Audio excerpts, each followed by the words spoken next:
Hello, my name is Lucas Goodman, and I'll be doing my presentation on kazoos.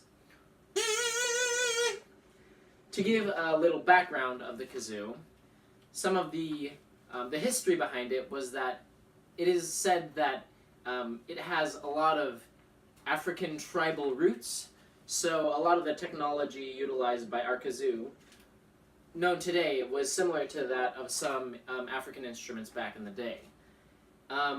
And it wasn't until the mid-1800s, around 1840 and 1850, where the more modern kazoos started to become prevalent in society.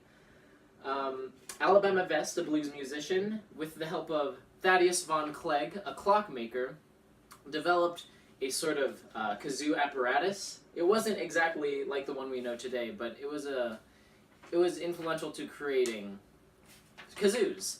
And it was a prominent musical instrument in the music group known as Down South Submarine. And it wasn't until 1902 where George D. Smith patented the design of the kazoos. So that's when the kazoos really started to make a landmark in music.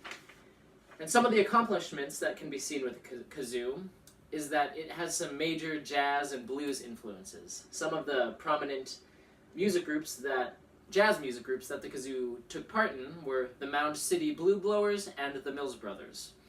And after the 20s and 30s, the kazoo started to face a downfall, unfortunately, because it is a pretty simple instrument. There's not really much to it, but throughout the 60s and 70s, it started to make some random appearances in bands that we all know and love, such as Jimi Hendrix, the Beatles, and some other artists.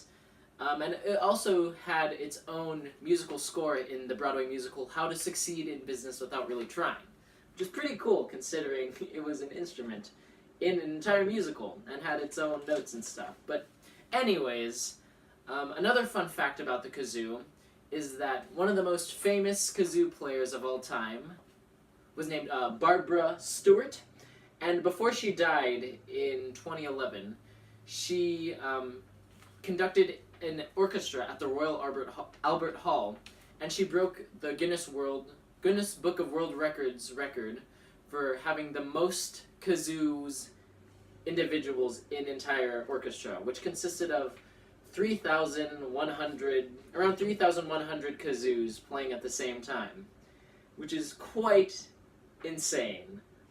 But yeah. Thank you!